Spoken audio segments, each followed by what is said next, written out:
ಕಣ್ಣನ್ನು ಮುಚ್ಚಿದ ಅದೇ ಸ್ಥಿತಿಯಲ್ಲಿ ನಿಮ್ಮ ಉಸಿರನ್ನು ಗಮನಿಸ್ಕೊಳ್ಳಿ. ಹೃದಯ ಬಡಿತವನ್ನು ಗಮನಿಸ್ಕೊಳ್ಳಿ. ರಕ್ತ ಸಂಚಾರ ಗಮನಿಸಿ. ಶರೀರ ಮತ್ತು ಮನಸ್ಸು ಎರಡರ ಹೊಂದಾಣಿಕೆಯನ್ನು ಗಮನಿಸ್ಕೊಳ್ಳಿ. ಅದರ ಜೊತೆಯಲ್ಲಿ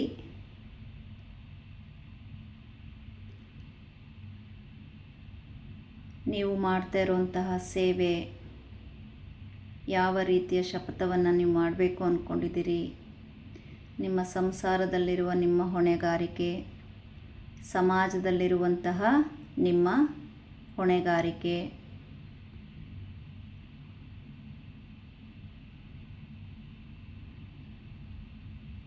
ನೀವು ಹೇಗೆ ಸಾಮಾನ್ಯ ವ್ಯಕ್ತಿಗಳಿಗೂ ಇತರ ವ್ಯಕ್ತಿಗಳಿಗೂ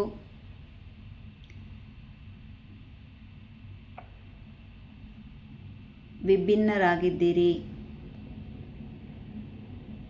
ನಾವು ಯೂನಿಫಾರ್ಮ್ ಹಾಕಿದ್ವಿ ಅಂದ ತಕ್ಷಣವೇ ಸಾಮಾನ್ಯ ವ್ಯಕ್ತಿಗಳನ್ನು ಮೀರಿಸುವಂತಹ ಒಂದು ಸಮಾಜದ ಪ್ರತಿನಿಧಿಗಳು ನಾವೆಲ್ಲ.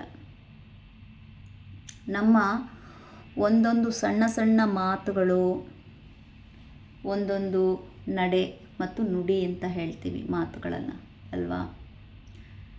ಆ ಸಣ್ಣ ನಡೆ, ಒಂದು ಮಾತು, ನಮ್ಮಲ್ಲಿರುವಂತಹ ಅಭ್ಯಾಸಗಳು ಇವೆಲ್ಲವೂ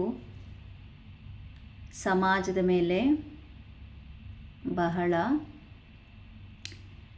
ಪ್ರಭಾವ ಬೀರುತ್ತೆ. ನಿಮ್ಮಲ್ಲಿ ಒಳ್ಳೆಯ ನಡೆ, ಒಳ್ಳೆಯ ನುಡಿ, ಶಿಸ್ತು, ಸಂಸ್ಕಾರ, ಸಂಸ್ಕೃತಿ ಇತ್ತು ಅಂದರೆ ನೀವೇ ಸಮಾಜದ ಪ್ರತಿಬಿಂಬ, ಅಂದರೆ ನಾವೇ ಸಮಾಜದ ಪ್ರತಿಬಿಂಬ.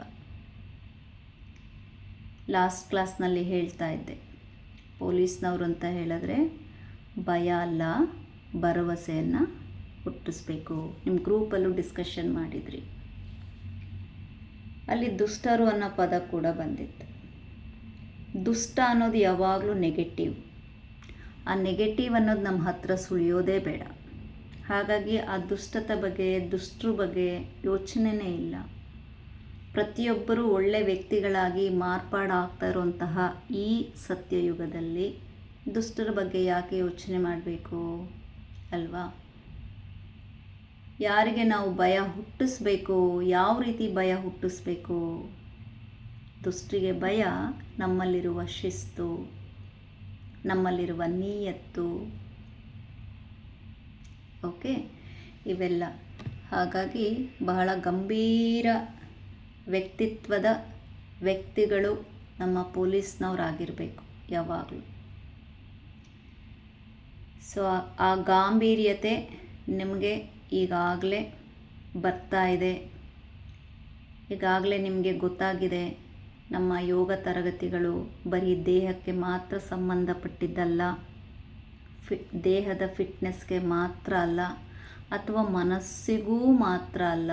ಅವೆರಡುಗಳನ್ನು ಹೊಂದಿಸ್ಕೊಂಡು ನಮ್ಮೊಳಗೊಂದು ಸಂಸ್ಕಾರ ಬೆಳೆಸ್ಕೊಂಡು ನಮ್ಮ ಸಾಂಸಾರಿಕ ಜೀವನಕ್ಕೂ ಸೇರಿಸ್ಕೊಂಡು, ನಿಮ್ಮ ವೃತ್ತಿಪರ ಜೀವನಕ್ಕೂ ಸೇರಿಸ್ಕೊಂಡು, ಸಾಮಾಜಿಕ ಜೀವನಕ್ಕೂ ಸೇರಿಸ್ಕೊಂಡು ಏನೆಲ್ಲ ಬೇಕೋ ಅದನ್ನು ನೀಡ್ತಾ ಹೋಗುತ್ತೆ. ಇದು ಯೋಗ. ಯಾವುದೇ ಕಾರಣಕ್ಕೂ ನಾವು ಪೊಲೀಸ್ನವರು ನೈತಿಕತೆಯ ವಿರುದ್ಧವಾಗಿ ಹೋಗಬಾರ್ದು. ಕಾನೂನಿಗೆ ವಿರುದ್ಧವಾಗಂತೂ ಹೋಗೋಕ್ಕಾಗಲ್ಲ. ಹೋದರೂ ಸಿಗೆ ಹಾಕ್ಕೊಳ್ತೀವಿ.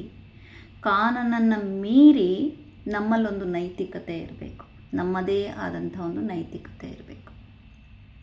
ಓಕೆ, ಯೋಗ ಮಾಡ್ತಾ ಇಲ್ಲ ಅನ್ನೋರು ಅದು ಅವ್ರ ದುರದೃಷ್ಟ. ನಮಗೆಲ್ಲ ಈ ಅದೃಷ್ಟ ಸಿಕ್ಕಿದೆ. ಡಿಪಾರ್ಟ್ಮೆಂಟ್ ಒಳಗಡೆ ನಾವೇನು ಕೇಳಲ್ವೋ ಅಥವಾ ಅದೇ ಧ್ವನಿಗಳು, ಅದೇ ಟ್ರೈನಿಂಗು ಸಾಕು ಅನಿಸಿರುತ್ತೆ.